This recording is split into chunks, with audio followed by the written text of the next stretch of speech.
बच्चों हम लोग 12th बोर्ड के क्वेश्चन कर रहे थे 2010 के बाद के। तो देखिए हमारे पास में क्वेश्चंस हैं।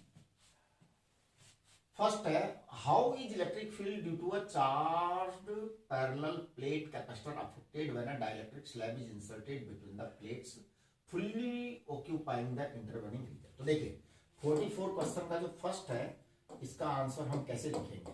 तो मैं फर्स्ट वाला आंसर लिख रहा हूं। फर्स्ट वाला आंसर है कि if a dielectric slab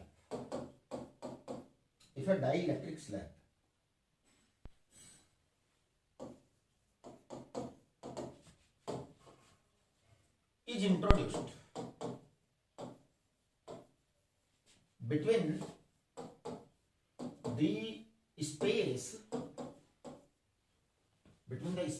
of a charged parallel plate capacitor,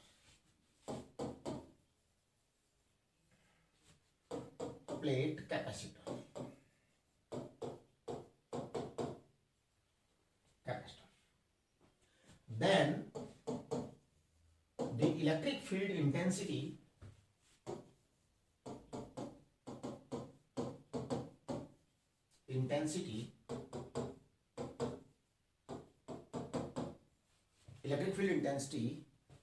becomes 1 upon k times। देखो बेटा, ये आपका पैरेलल प्लेट कैपेसिटर है। अगर आपने इस पर प्लस सिग्मा चार्ज दिया, माइनस सिग्मा चार्ज दिया, जो कि होता ही है। अगर आपका यहां पर प्लस सिग्मा चार्ज है, यहां पे माइनस सिग्मा चार्ज है, तो यहां जो इलेक्ट्रिक फील्ड आएगा पहले, है ना, तो यहां आप यूनिट पॉजिटिव चार्ज रखेंगे।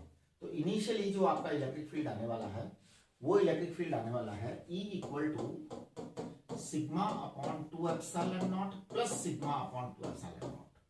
Both will direct in the same direction, है ना।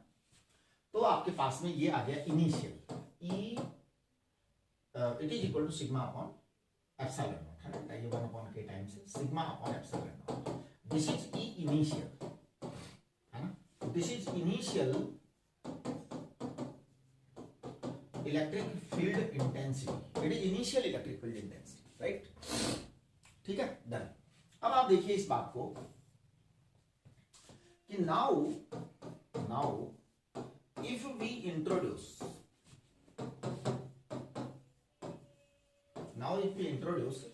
a slab of dielectric constant K,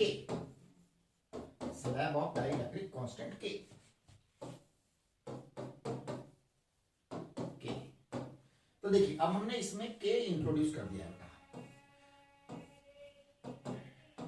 because battery नहीं है, चार्ज है, ऑलरेडी चार्ज कैपेसिटर है। तो इसका मतलब बैटरी नहीं है। बैटरी नहीं है तो और तो चार्ज आएगा नहीं। अब तो जो चार्ज पहले था वही रहेगा, है ना। यहां बेटा आपने डाइलेक्ट्रिक कांस्टेंट डाल दिया है, कोई भी चार्ज में चेंज नहीं आएगा। तो अब आपका जो E आने वाला है वो आएगा sigma upon 2k epsilon not plus sigma upon 2k epsilon, जो कि sigma upon k epsilon not आएगा। It is equal to electric field final, F for final. तो देखिए अब आपको अगर आप रेशियो लेंगे तो E final upon E initial, इन्होंने रेशियो निकलवाया है क्या? एक मिनट, जरा क्वेश्चन क्या है? हाँ ठीक है, यही करना है अफेक्टेड। तो E final upon E initial आपका आएगा 1 अपॉन k। इसका मतलब ये हुआ final is equal to E initial upon k। ये आपका 44 का फर्स्ट पार्ट का आंसर आ गया, ठीक है। 44 सेकंड पार्ट देखिए। A slab of dielectric constant K has same area as the plate capacitor, but thickness is d by 2. Correct.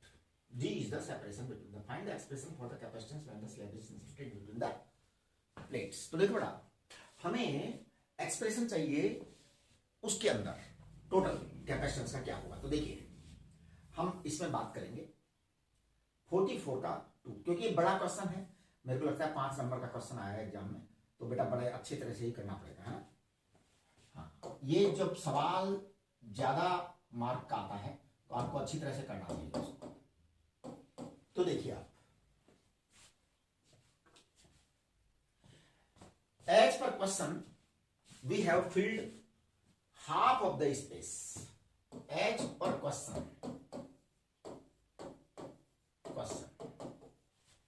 As per question half of the space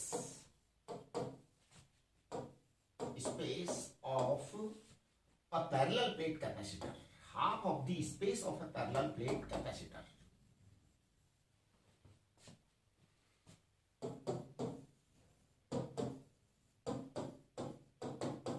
ध्यान दीजिए, as per question half of the space of a parallel plate capacitor has been filled।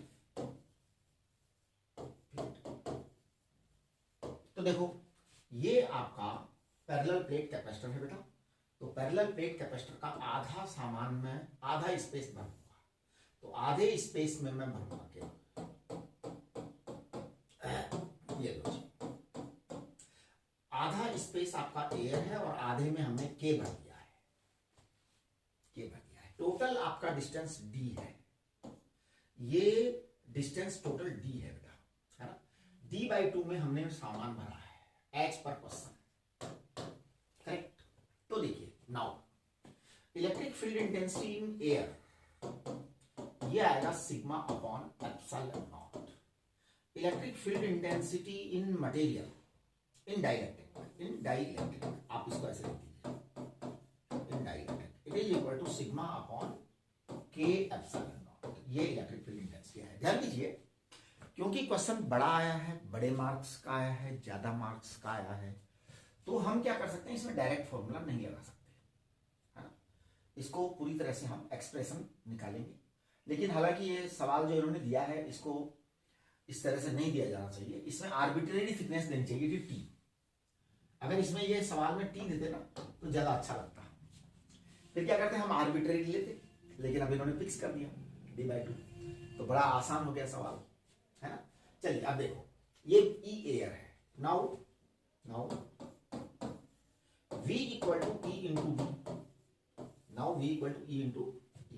So V air equal to E air into D air. V air यानी air में voltage difference, है ना, voltage difference across air passage, है ना।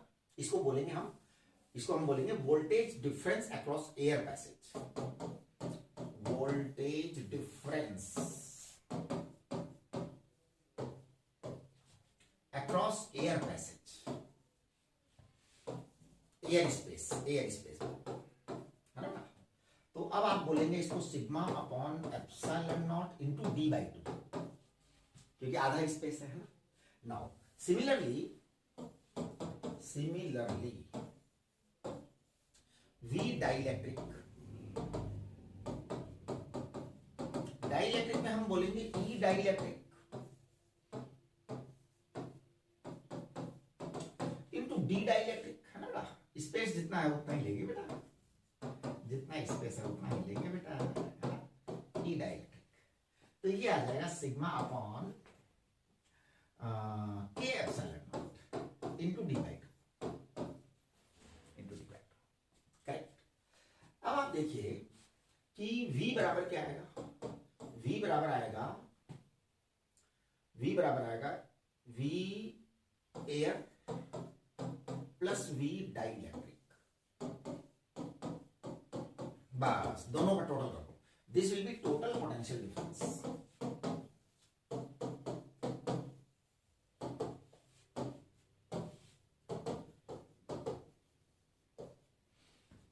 Total potential difference. तो V equal to sigma upon epsilon naught air वाला लिखो बेटा पहले, D/2 plus sigma upon K epsilon naught dielectric वाला D/2, दोनों D/2 है, आधा आधा बांटा था। तो आपके पास में V बराबर आ गया है sigma D upon 2 epsilon not, 1 plus 1 by के आया है बेटा, 1 प्लस 1 बाई के आया है, ये आपके पास आ गया। आप इसको sigma equal to Q upon A D upon 2 epsilon.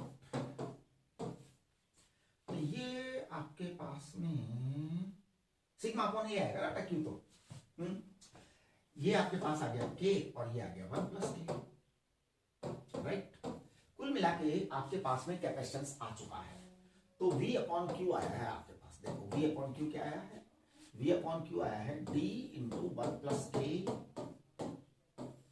And twice epsilon not K A, twice epsilon not K, it is V upon Q, it is 1 upon C.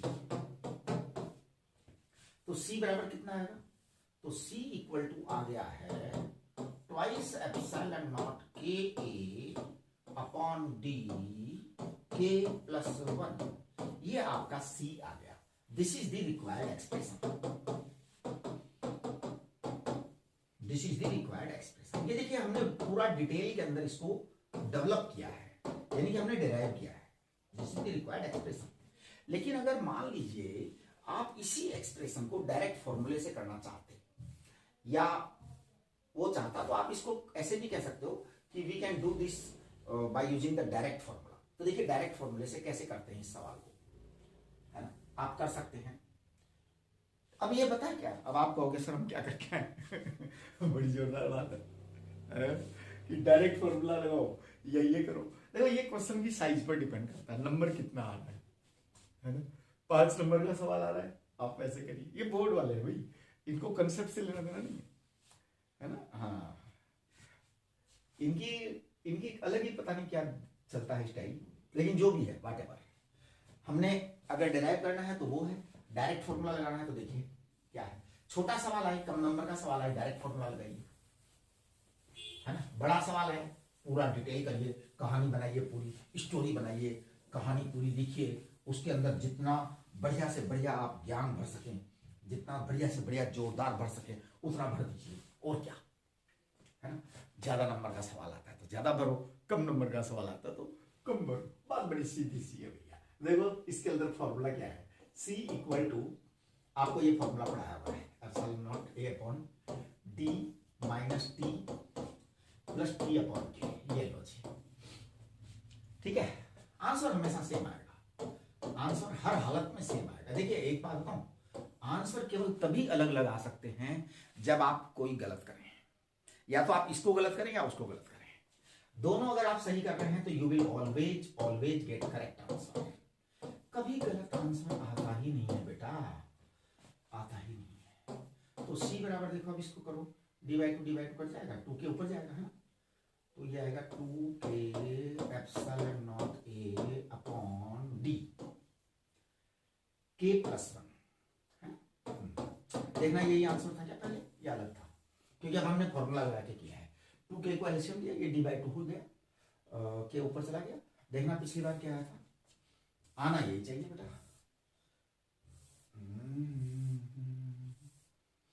1 upon C, हाँ सही है, बिल्कुल यही था। तो this same will come, right. चलिए,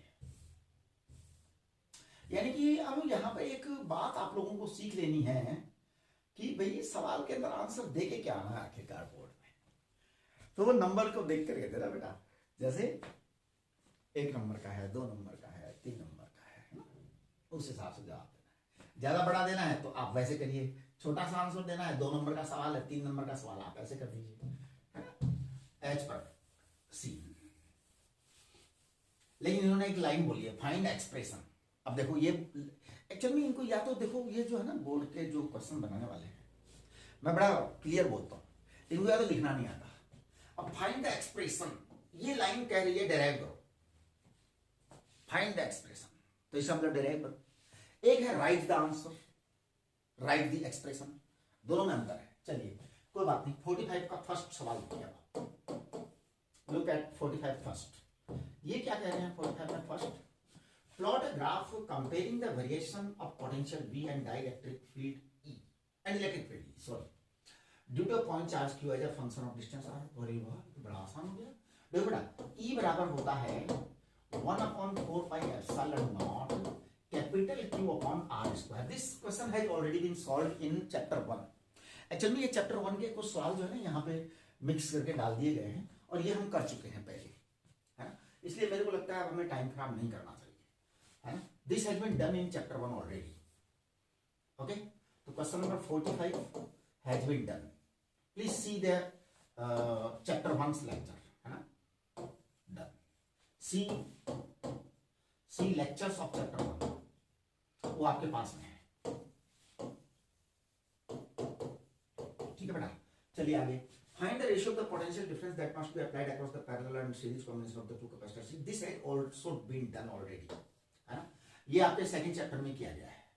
okay, तो 45 का फर्स्ट हो चुका, सेकंड भी ऑलरेडी डन ऑलरेडी. क्योंकि अब मैं वही चीज वापस से करूंगा तो इट विल अननेसेसरी ना, मतलब बेकार की चीज रहेगी. लेकिन आप लोग ध्यान दीजिए, आप लोग इसको दोबारा करेंगे क्योंकि ये आ रहा है ना रिपीट सवाल. तो बेटा अच्छे से तैयारी करनी है. Describe briefly the process of transferring the charge between the two plates. हाँ, ये अच्छा सवाल है जो कि अपन ने पहले नहीं किया है. देखिए 46 सवाल जो है ना, इसको हम करेंगे बहुत अच्छी तरह से. इसका जो दूसरा पार्ट है ना, वो हम कर चुके हैं. Derive an expression for the energy stored in capacitor. This has been done already, but I will do it again once, क्योंकि अच्छे से सवाल के साथ में है ना, बढ़िया क्वेश्चन है. Describe briefly the process of transferring the charge between the two plates of a parallel plate capacitor when connected to a battery. Derive an expression for the energy stored in the capacitor. Correct. देखिए क्या होता है 46 में ए, ये आपका capacitor है. अब देखिए कैपेसिटर का सीन यहां पर है, प्लस माइनस करना है हमारे को. यहां पे हम बैटरी कनेक्ट करेंगे. तो देखिए process of charging of capacitor, minus plus. Okay, कैसे प्रोसेस होता है चार्जिंग का, तो ये बड़ी एक इंपॉर्टेंट बात है, इन्होंने कहा है. तो देखिए process of charging,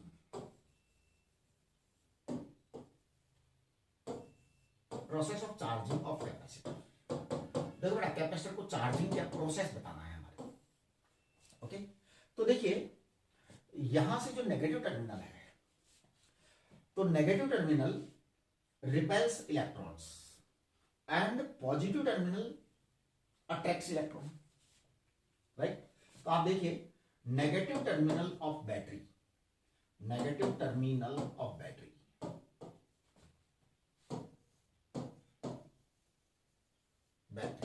negative terminal of battery repels electrons, है ना. And positive terminal of battery, तो बड़ा ही परफेक्ट बात लिखी गई है, बड़ी आसान बात लिखी गई है. Positive terminal of battery attracts electrons,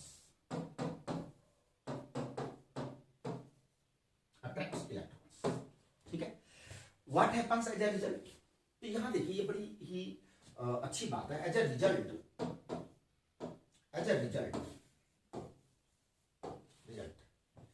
electrons have a tendency to collect.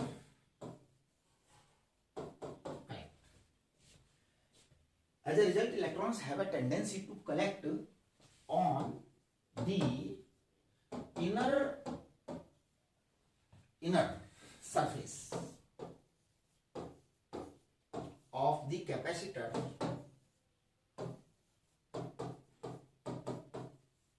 plate, inner surface of the capacitor plate connected to negative terminal,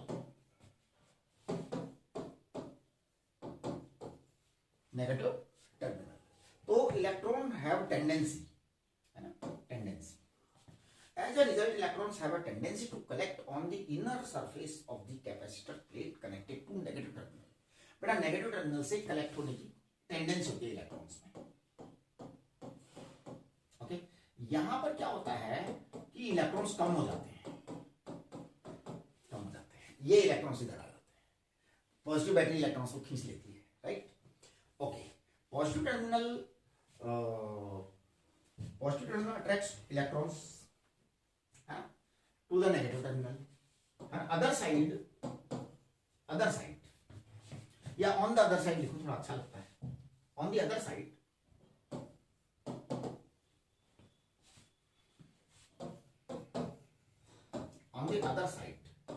positive terminal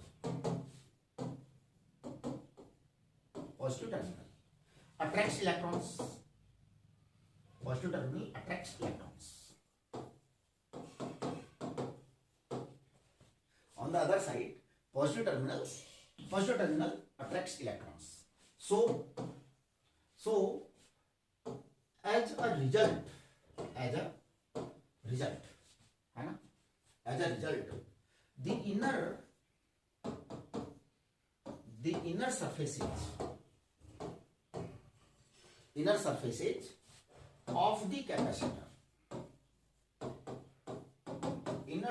of the capacitor, have positive and negative charges. Positive and negative charges under the mutual attraction effect.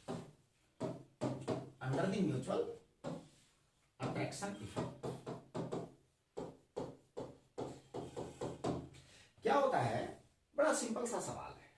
यहां से electron जो है ना यहां collect हो जाते हैं, यहां से इलेक्ट्रॉन इधर आ जाते हैं, कुल मिलाकर के इलेक्ट्रॉन ऐसे चलते हैं। अब यहां इसके अंदर नहीं चलता है, यहां से इलेक्ट्रॉन चलते हैं, यहां इकट्ठे हो जाते हैं, यहां से इलेक्ट्रॉन आते हैं, यहां गायब हो जाते हैं। पॉजिटिव टर्मिनल इलेक्ट्रॉन्स को एब्जॉर्ब कर लेता है।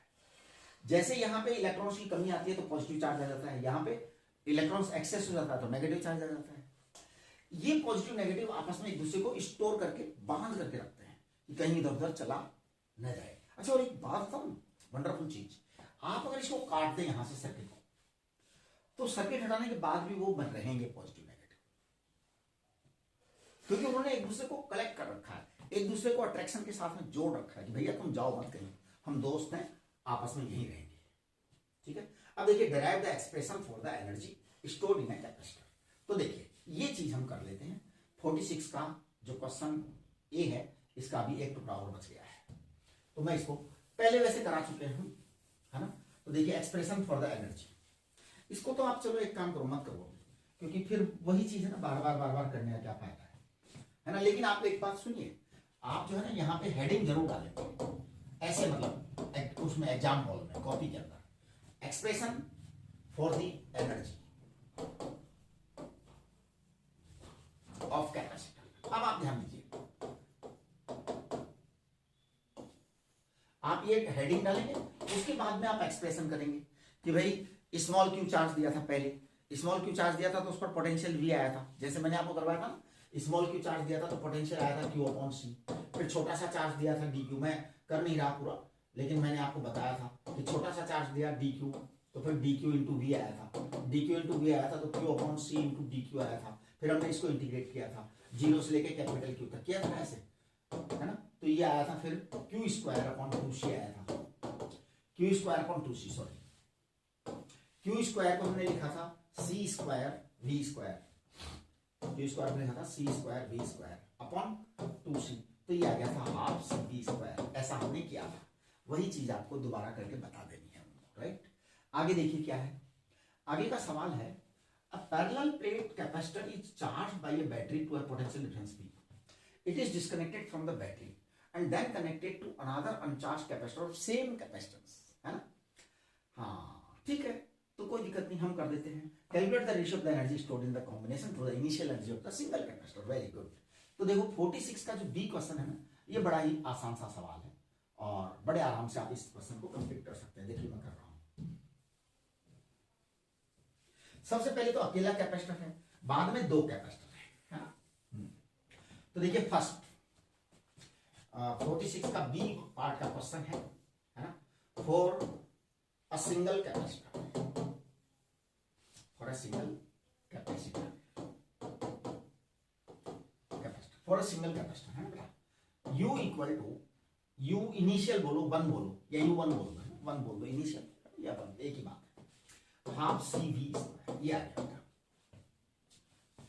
करेक्ट। ओके, अब देखिए battery has been disconnected. Battery disconnect करने का मतलब है कि अब आपका वोल्टेज नहीं, वोल्टेज बदलेगा, चार्ज कांस्टेंट रहेगा। इसको आप क्यू स्क्वायर अपॉन 2c भी कह सकते हैं, ठीक है। Okay, now Now battery is not. Now battery is disconnected. Battery is disconnected, है ना? And two capacitors are there, and one more identical capacitor is there.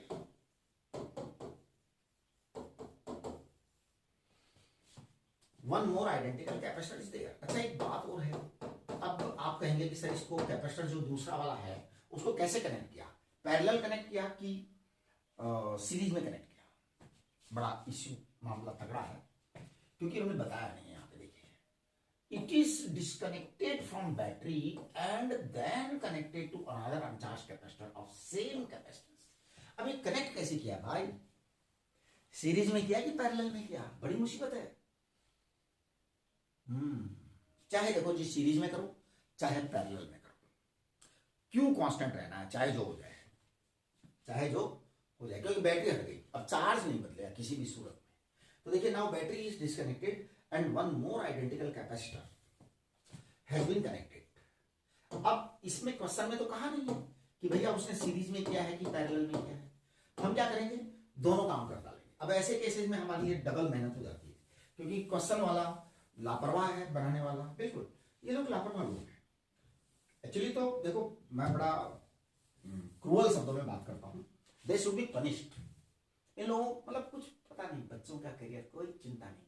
हमारे यहाँ बच्चों की चिंता ही नहीं है, समाज की चिंता ही नहीं है किसी को, कोई कुछ करता रहे, करते रहे। देखिए, तो अब हम बता देते हैं इसमें कि दो केस करेंगे हम, टू केसेज आर पॉसिबल। आप यहां लिख दीजिए, टू केसेज आर पॉसिबल। देखिए, two cases are possible. First case, if connected in series, तो देखो बेटा, सीरीज में कनेक्ट करेंगे ना, सीरीज में कनेक्ट करेंगे तो आपके दो कैपेसिटर सी एंड सी दोनों सीरीज में कनेक्ट होंगे।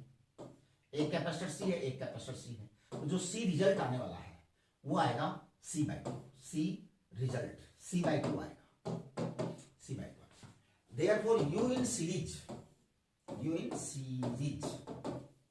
सीरीज में आपका यू आएगा Q square upon two C, क्योंकि क्यू तो कांस्टेंट रहना ही रहना है। Battery has been removed, so Q can not change. Okay, Q square upon two C R, result C R माने रिजल्ट, तो ये आ जाएगा Q square upon two C by to, तो ये आ जाएगा क्यू स्क्वायर अपॉन सी। ठीक है बेटा, हाँ, ये आपके सीरीज में आया। इन्होंने क्या कहा है सवाल में, रेशियो पूछा है क्या, final initial, calculate the ratio, yes ratio पूछा है। अब देखिए, अब आपके पास में इनिशियल टू फाइनल पूछा, फाइनल टू इनिशियल पूछा है, calculate the ratio of energy stored in the combination to the initial store, correct. Final upon initial पूछा है बेटा, है ना। तो देखिए, यू फाइनल सीरीज आप लिख दीजिए ऐसे, F series upon U initial. अब देखिए, यू फाइनल सीरीज आया क्यू स्क्वायर अपॉन सी, और ये आया था क्यू स्क्वायर अपॉन टू सी। ठीक है बेटा, तो अब आप समझ गए होंगे कि ये 2:1 आ जाएगा, correct. Okay, now if capacitors are connected in parallel, second case,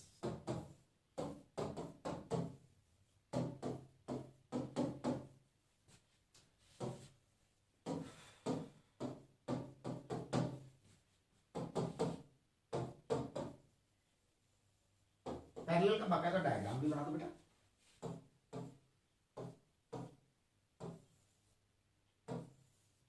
सी तो 2C आ जाएगा रिजल्ट में।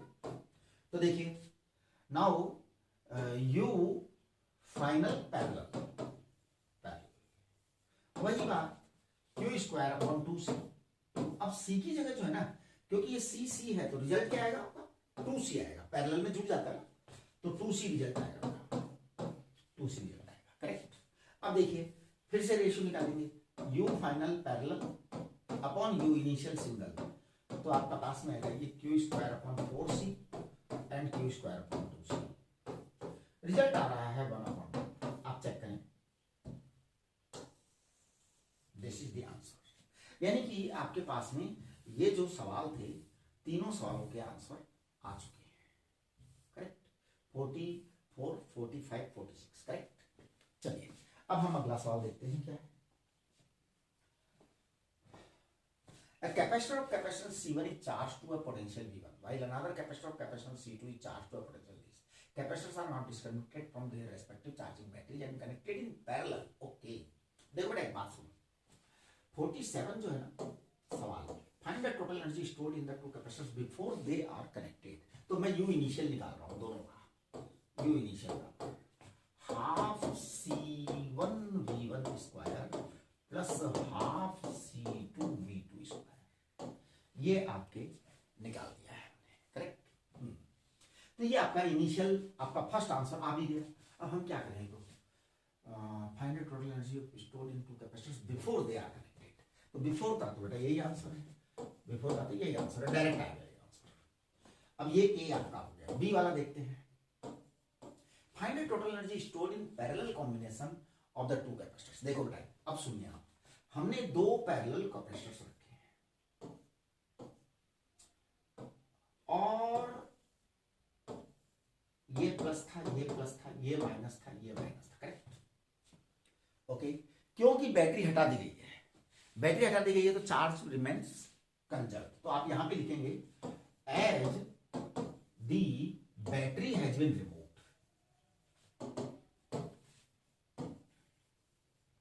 Removed, as the battery has been removed, so charge will be conserved, charge will be conserved। तो बेटा चार्ज कंजर्व रहेगा, इसका मतलब जो initial charge है वही फाइनल चार्ज होगा। तो देखिए Q total initial will be equal to Q total final. बहुत ही सरल सी बात है, ओके। तो देखिए Q टोटल इनिशियल कितना है, Q टोटल इनिशियल है C1 V1 plus C2 V2। Q total final, बेटा पैरेलल में फाइनल वोल्टेज सेम होगा, है ना। तो आप लिखेंगे C1 V final plus C2 V final. यहां आपको एक लाइन ब्रैकेट में साइड में बना के लिख देनी चाहिए, in parallel combination, in parallel combination final voltage will be same। हाँ जी, in parallel combination final voltage will be same। तो फाइनल वोल्टेज बेटा सेम आएगा। तो V फाइनल कितना आएगा, C1 V1 plus C2 V2 upon C1 plus C2।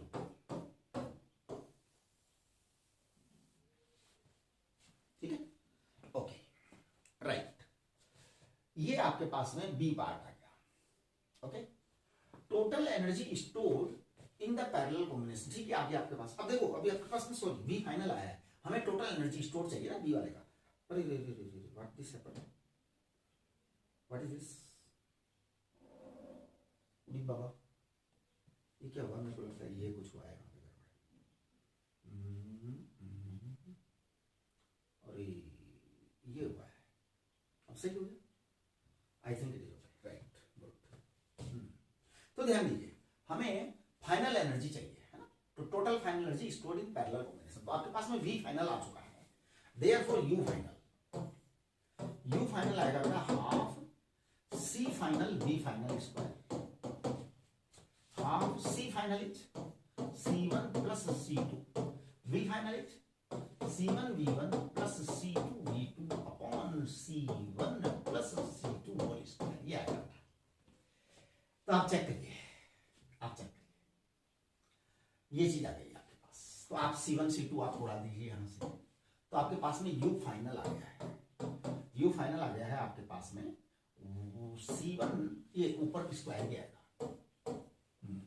C1 V1 plus C2 V2 whole square upon 2 C1 plus C2। देखिए ये आपको वैसे डेरिवेशन भी करवाया गया है क्लास के अंदर, तो ये थ्योरी में भी आपको डेरिवेशन कराया गया है, आप नोट्स देखिए, class notes, you will find this derivation. ठीक है, चलिए अब देखो इनमें ये दोनों काम तो हो गए। तो हमने इसके क्वेश्चन के दो पार्ट कंप्लीट कर दिए, ए आपने पहले कर दिया, बी आपने अब कर दिया। Find the total energy stored, explain the reason for the difference. तो हम डिफरेंस निकालते हैं सबसे पहले, है ना। हाँ जी, देखिए यू इनिशियल डेल्टा यू, आप लिखिए डेल्टा यू बराबर you initial minus you final. आप कैलकुलेट करेंगे, यू इनिशियल है बेटा half C1 V1 square plus half C2 V2 square minus जो आपकी यू फाइनल एनर्जी है उसे ईमानदारी से लिखिए C1 V1 plus C2 V2 whole square upon twice C1 plus C2। लिख दिया है। अब आप जब इसकी कैलकुलेशन करेंगे ना तो this is little longer calculation but you have to do it because you are writing board exam. Board exam में आप कैलकुलेशन को स्किप नहीं कर सकते, आपको पूरा करना ही चाहिए। To LCM and C1 plus C2 भी एलसीएम, राइट। मैं सारा कंप्लीट लिख रहा हूं यहां से लेके यहां तक। C1 C2 को मैं मल्टीप्लाई करूंगा तो आप देखिएगा मैं लिख रहा हूं C1 square V1 square plus C1 C2 V2 square plus C2 square V2 square plus C1 C2 V1 square, है ना, ये आया करेक्ट। इसको पूरा ओपन करिए, माइनस पूरा ओपन होगा, है ना। तो देखिए क्या क्या आने वाला है, C1 C2 V1 square V2 square आएगा यहाँ पे, है ना। लिखा तो ठीक, इसको जरा करिए कंप्लीट ओपन। तो ये आएगा आपके पास में C1 square V1 square minus C2 square V2 square minus 2C1 C2 V1 V2, ऐसा कुछ आने वाला है, करेक्ट। ओके, अब देखिए this and this cancel out, this and this cancel out. So what happens ultimately it happens like this, delta U equal C1 C2 आप common ले लीजिए। अब देखना मैं यहाँ पे कुछ गड़बड़ कर सकता हूँ, है ना, आप चेक करेंगे 2V1 V2 upon twice C1 plus C2, change in energy, है ना। This actually energy loss, final initial में से फाइनल घटाया गया तो ये आ जाएगा half C1 C2 upon C1 plus C2 V1 minus V2 whole square. This is energy loss. तो देखिए this energy loss, this loss of energy takes place. Loss of energy takes place due to account of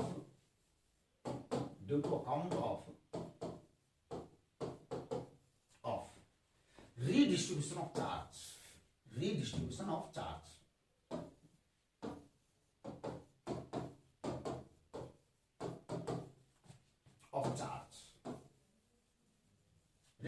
of charge charge is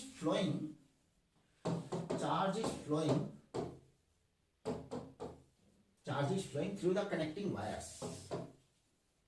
Charge is flowing through the connecting wires.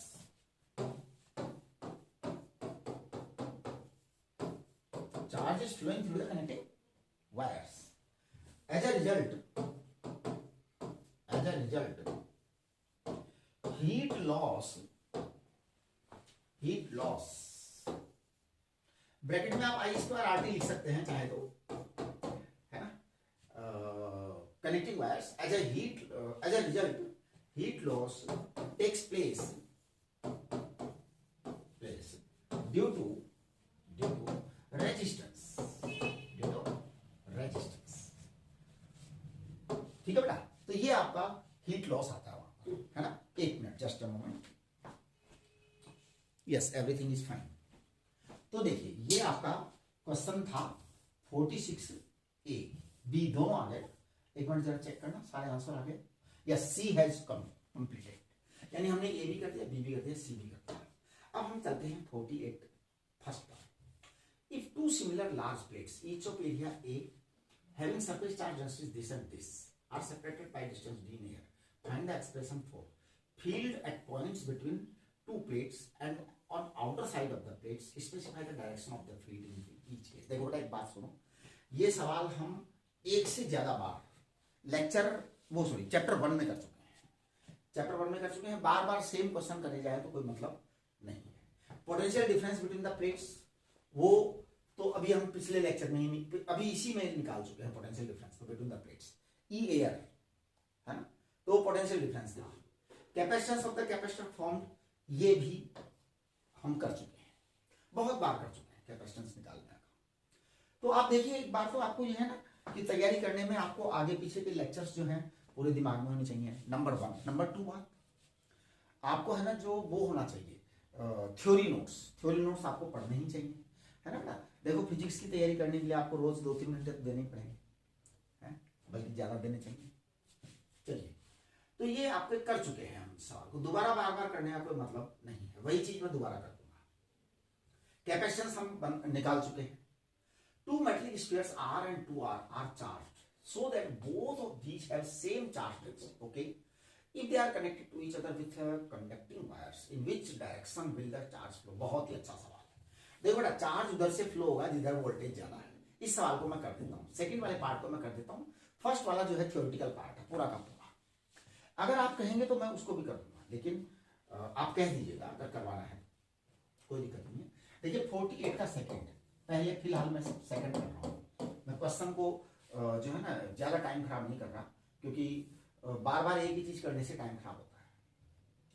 2 metallic spheres R and 2R है, surface charge density इतना है। तो देखो बेटा, एक sphere R radius का है, दूसरा स्फीयर 2R रेडियस का है, करेक्ट। 2R एक स्फीयर R रेडियस का है, दोनों पर सिग्मा सिग्मा चार्ज डेंसिटी है, दोनों पर इन्होंने कहा सिग्मा सिग्मा है, करेक्ट।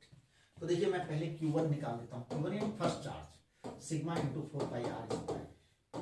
मैं Q2 निकाल देता हूँ बेटा, Q2 is second charge, sigma into 4 pi 2R का होल स्क्वायर, राइट। ओके, इसका मतलब ये आपका Q1 है, ये आपका Q2 है, तो मैं Q2 अपॉन Q1 लिख देता हूँ बेटा, Q2 अपॉन Q1। आप चेक करेंगे इट विल कम 4:1, पक्का।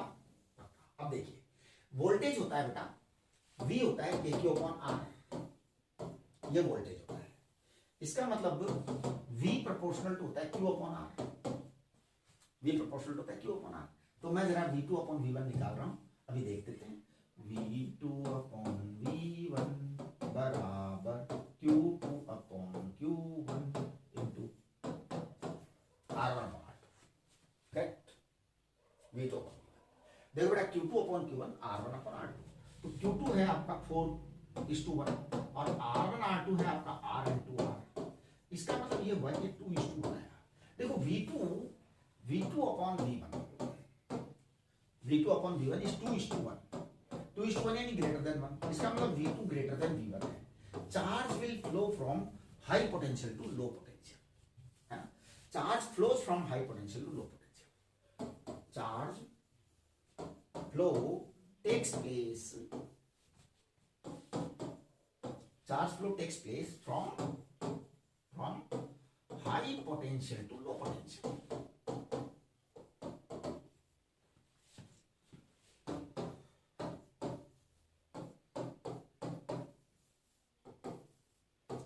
Charge flow takes place from high potential to low potential.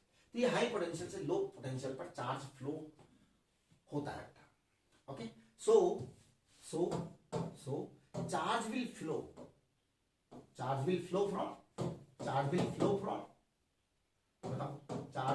from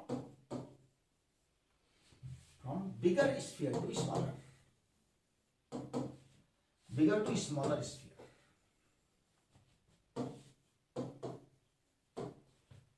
charge will flow from bigger to smaller sphere. चलिए डन। तो ये आपका 48 क्वेश्चन का सेकंड पार्ट था। चलिए आगे बढ़ते हैं, आगे का सवाल देखते हैं क्या है। 49 सवाल है, explain using the suitable diagrams the difference in the behaviour of a conductor and dielectric in presence of an external electric field. Define the terms polarization of dielectric and write its relation with susceptibility. Very good, ये सवाल एक नया question आया है ना, अच्छा सवाल है। चलिए तो 49 में हम जो फर्स्ट वाला है उस टुकड़े को कर देते हैं सबसे पहले। देखो फर्स्ट सुटेबल डायग्राम्स। अब हमें डायग्राम बनाना है बेटा। The difference in the behaviour of a conductor and dielectric. देखिए कंडक्टर में चार्ज फ्रीली फ्लो होता है ना, तो चार्ज बहुत जल्दी से फ्लो होता है। तो अगर कोई चार्ज या पोलराइजेशन डेवलप भी होता है तो इमीडिएट डिस्ट्रॉय हो जाता है ना? तो आप यहां पे कहेंगे कि इन conductor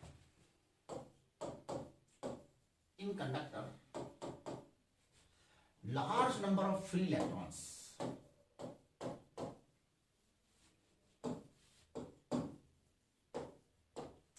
in conductor large number of free electrons are available. So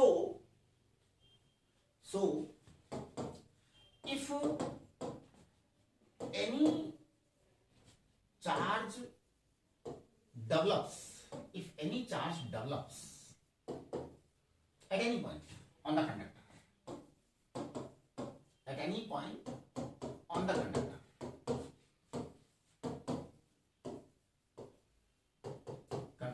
ध्यान दीजिए, in conductor large number of free electrons are available. So if any charge develops at any point on the conductor, immediately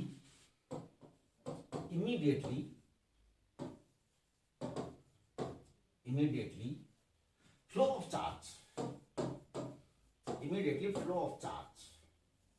takes place from high potential point to low potential point. High potential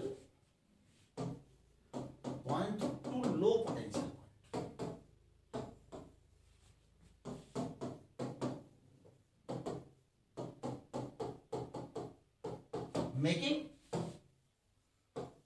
Making resultant potential difference zero.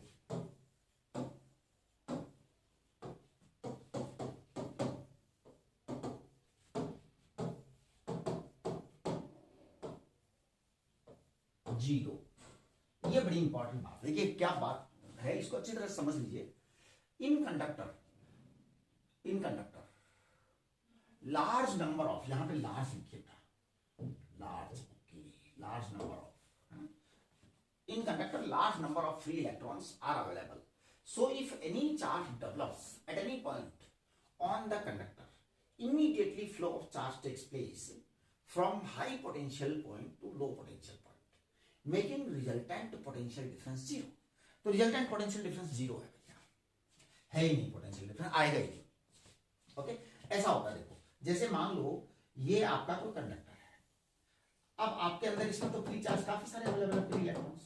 अगर आपने किसी moment पर इसको positive charge दिया इधर, तो पता है क्या होगा, सारे इलेक्ट्रॉन्स इधर की तरफ आ जाएंगे और कुल मिलाकर के इसको न्यूट्रलाइज करने की कोशिश करेंगे, ट्राई करेंगे।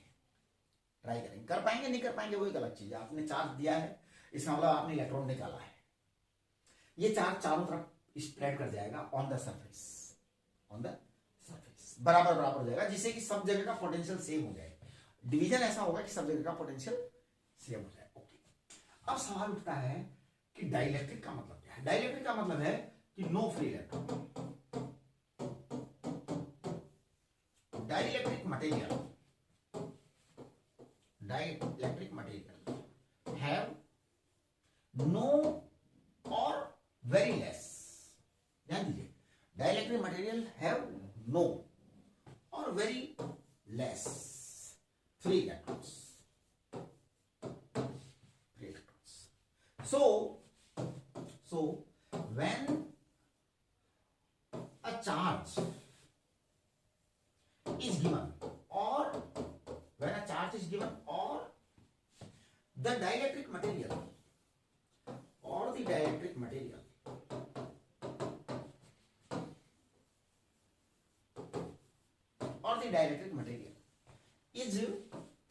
is placed in an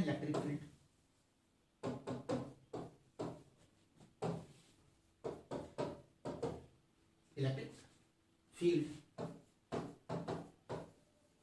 then the induction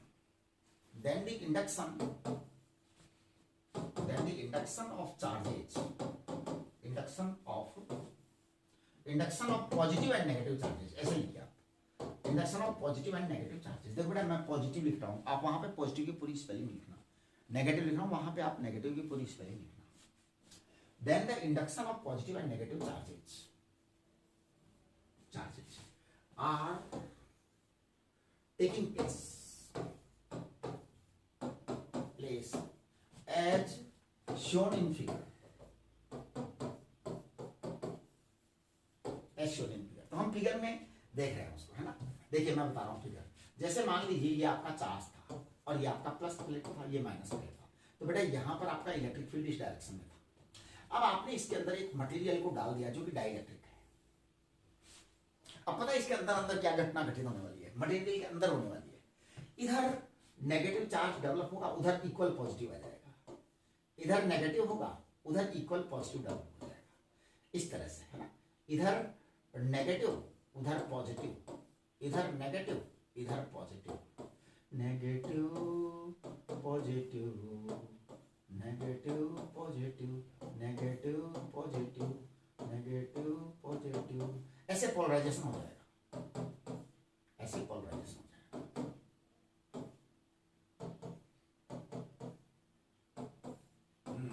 तो देखिए due to induction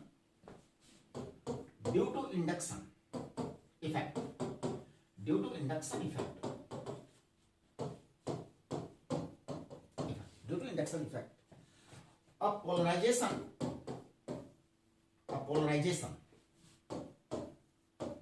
of the charge,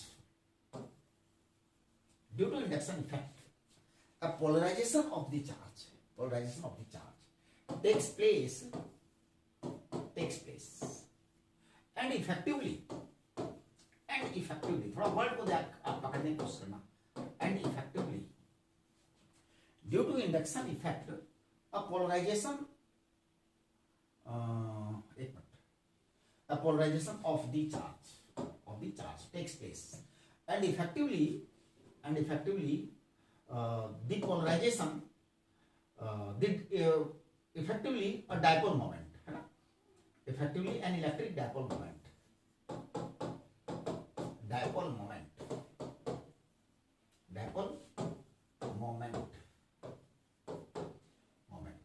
is produced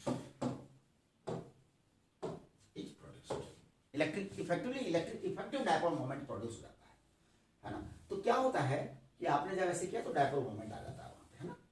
अब देखिए P vector equal to produced dipole moment,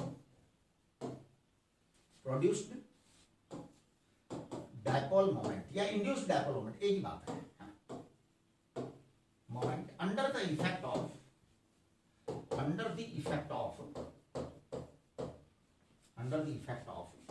electric field intensity E।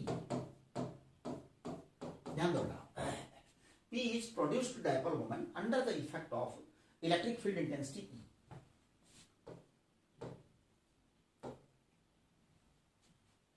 Produced dipole moment under the effect of effective electric field intensity E, correct. अब ये effective electric field intensity E है, तो ध्यान दीजिए आप क्या है कि आपके पास में जो है ये आ रहा है P is proportional to E, ये आपका पोलराइजेशन है, this P is called polarization, इसी का नाम पोलराइजेशन है। अब हम इस P को, अगर ये E ज्यादा है तो P ज्यादा होगा, E कम है तो P कम होगा, है ना। P इक्वल टू कहते हैं XE, इस X को कहेंगे हम P upon E, this is called as electrical susceptibility.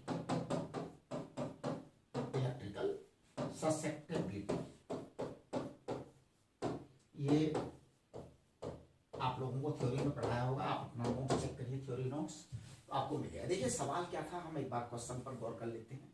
ये क्वेश्चन क्या था, explain using suitable diagrams potential the difference between the behaviour of conductor and dielectric in presence of external electric field, define the terms of polarization of electric of a dielectric and write its relation with susceptibility. बिल्कुल, तो हमने susceptibility समझा दी है कि क्या है relation, correct.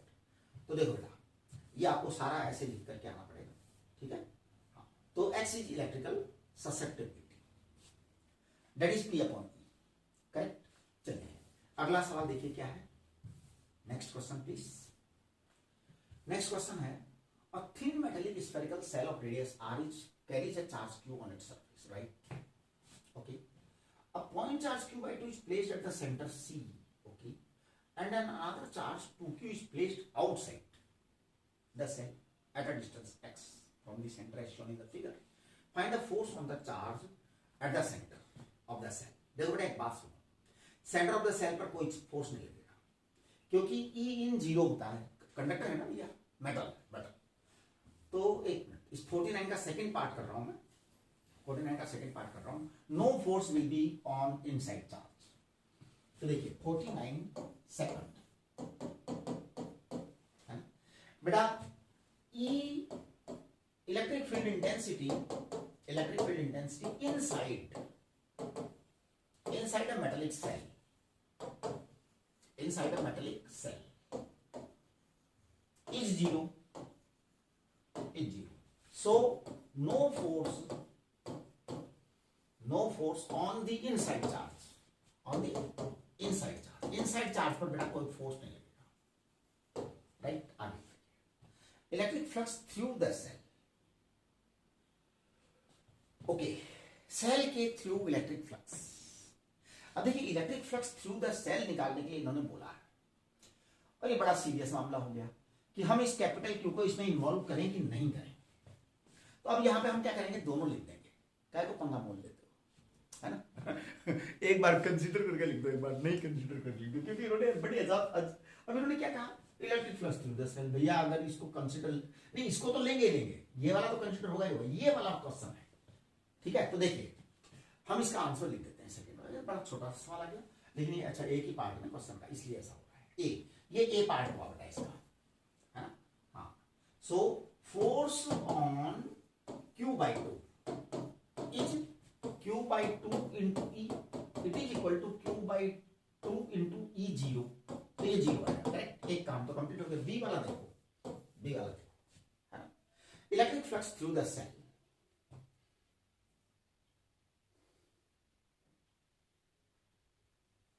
देखिए the electric flux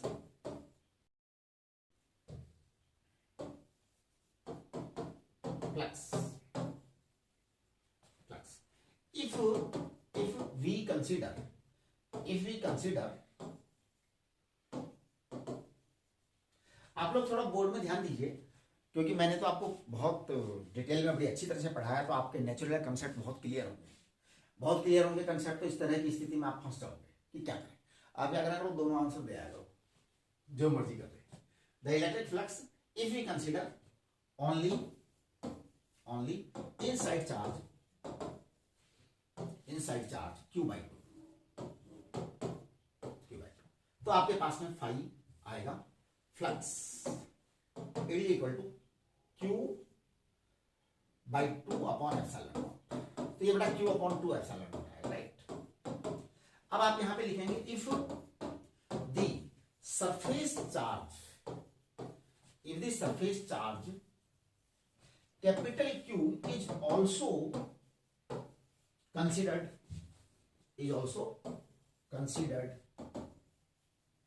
आप यहां पे एक छोटी सी लाइन लिख सकते हैं, as it is not clearly